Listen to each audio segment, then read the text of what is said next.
എല്ലാവർക്കും സ്വാഗതം. ഞാൻ റൂത്ത് ജോൺസൺ. നമുക്ക് ഇംഗ്ലീഷ് പറഞ്ഞു പഠിക്കാം. നിങ്ങൾക്ക് ഇംഗ്ലീഷിൽ നല്ല സ്വാഭാവികമായിട്ട് സംസാരിക്കണമെന്ന് ആഗ്രഹമുണ്ടോ? അങ്ങനെയാണെങ്കിൽ ബെസ്റ്റ് വഴി എന്താണെന്നറിയാമോ? നമ്മുടെ ചുറ്റുപാടും കാണുന്ന എന്തിനെ പറ്റിയും 2-3 വാചകങ്ങൾ ഇംഗ്ലീഷിൽ പറയാൻ ശ്രമിക്കുക.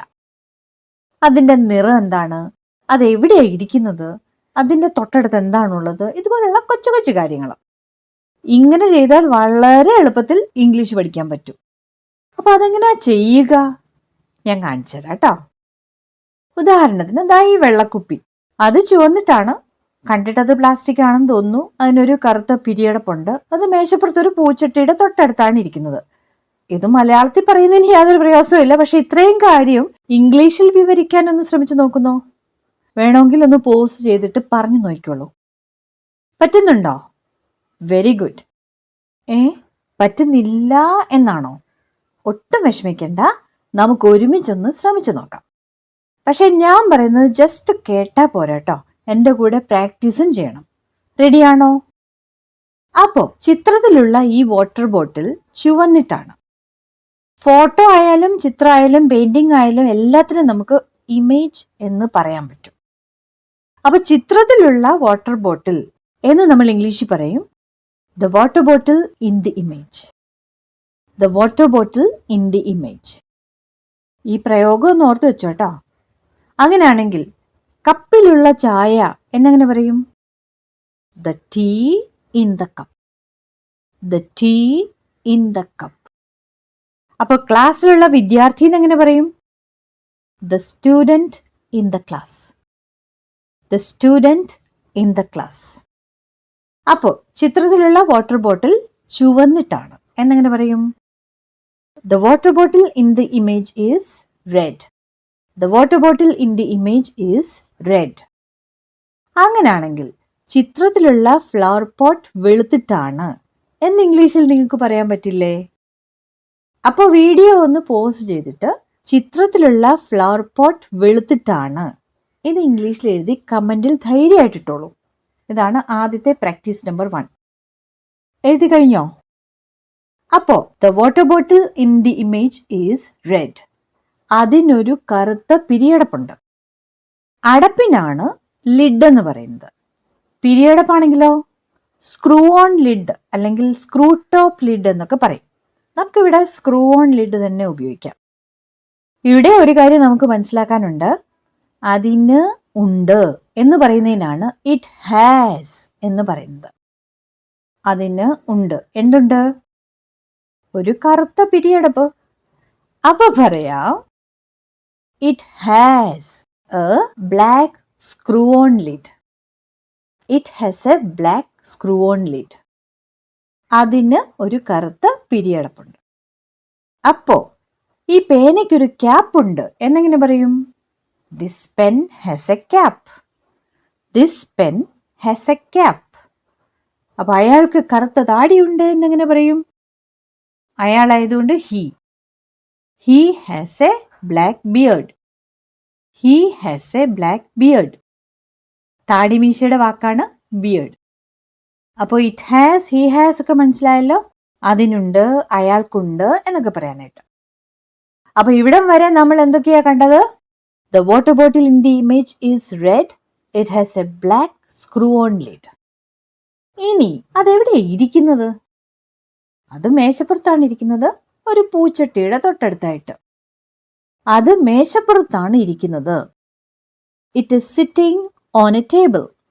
ശ്രദ്ധിക്കണേ, ഒരു മേശയുടെ മേലെ അല്ലെങ്കിൽ മേശപ്പുറത്ത് എന്ന് പറയാൻ on a table. അത് മേശപ്പുറത്താണ് ഇരിക്കുന്നത്.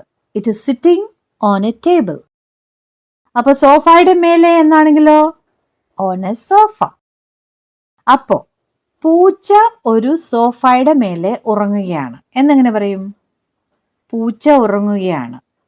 The cat is sleeping. ഒരു സോഫയുടെ മേലെ on a sofa. The cat is sleeping on a sofa. The cat is sleeping on a sofa. അപ്പൊ നമ്മുടെ water ബോട്ടിലോ? The water bottle is sitting on a table next to a potted plant.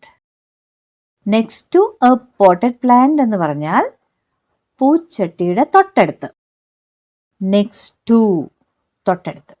ശ്രദ്ധിക്കണേ, next എന്ന് മാത്രം പറഞ്ഞാൽ അടുത്തത് എന്നാണ്, അതായത് ക്രമത്തെയാണ് സൂചിപ്പിക്കുന്നത്. എന്നാൽ തൊട്ടടുത്ത് എന്ന് പറയാൻ നെക്സ്റ്റ് ടു ആണ് യൂസ് ചെയ്യുന്നത്. ടു മറക്കരുത് കേട്ടോ. Next to. അപ്പോ അവൾ എൻ്റെ തൊട്ടടുത്ത് ഇരുന്നു എന്നെങ്ങനെ പറയും? അവൾ ഇരുന്നു. She sat. എവിടെ? എൻ്റെ തൊട്ടടുത്ത്. Next to me. അവൾ എൻ്റെ തൊട്ടടുത്തിരുന്നു. She sat next to me. She sat next to me. അപ്പൊ അത് മേശപ്പുറത്ത് ഒരു പൂച്ചട്ടിയുടെ തൊട്ടടുത്തായിട്ടാണ് ഇരിക്കുന്നത് എന്നെങ്ങനെ പറയും?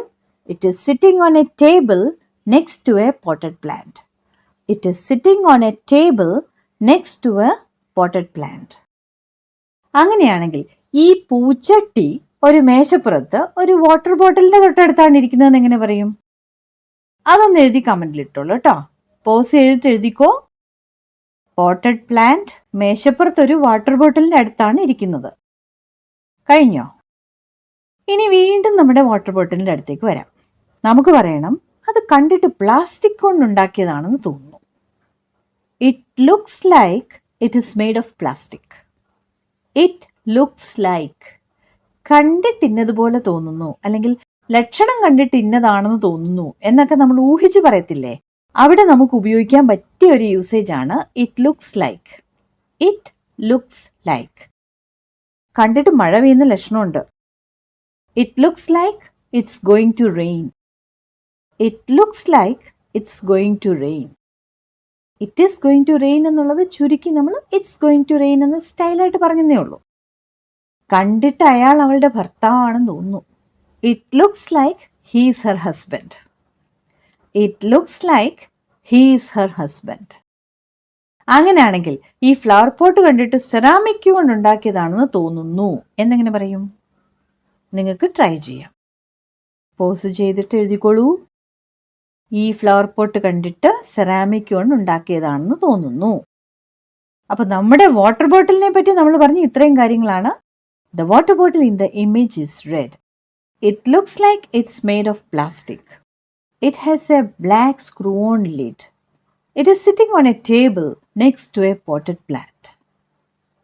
അങ്ങനെയാണെങ്കിൽ ഈ ഫ്ലവർ പോട്ടിനെ പറ്റി എന്തൊക്കെ നിങ്ങൾക്ക് വിവരിക്കാം? ഒരു 3 വാചകങ്ങൾ സുഖമായിട്ട് പറയാമല്ലോ. ചിത്രത്തിലെ ഫ്ലവർ പോട്ട് വെളുത്തിട്ടാണ്. കണ്ടിട്ടത് സെറാമിക് കൊണ്ട് ഉണ്ടാക്കിയതാന്ന് തോന്നുന്നു. അത് ഒരു മേശപ്പുറത്ത് ഒരു വാട്ടർ ബോട്ടിലിന്റെ തൊട്ടടുത്തായിട്ടാണ് ഇരിക്കുന്നത്. അപ്പൊ കമന്റിൽ ഇത് ഇട്ടോളൂ. എത്ര പ്രാവശ്യം എഴുതുന്നു അത്രയും നമുക്ക് പ്രാക്ടീസ് ആവും. കണ്ടില്ലേ, നമുക്ക് ഇംഗ്ലീഷിലും കാര്യങ്ങളൊക്കെ വിവരിക്കാൻ പറ്റും. അപ്പൊ ഇന്നത്തെ ക്ലാസ് നിങ്ങൾക്ക് പ്രയോജനപ്പെട്ടോ? ഇതുപോലുള്ള ഇംഗ്ലീഷ് സ്പീക്കിംഗ് എക്സസൈസുകൾ നിങ്ങൾക്ക് വേണോ? കമന്റിൽ അറിയിക്കണേ. അതനുസരിച്ച് മുമ്പോട്ടുള്ള ക്ലാസ്സുകൾ തയ്യാറാക്കാം. നേരത്തെ ഇട്ടിട്ടുള്ള വീഡിയോകളും കാണാൻ ശ്രമിക്കണേ.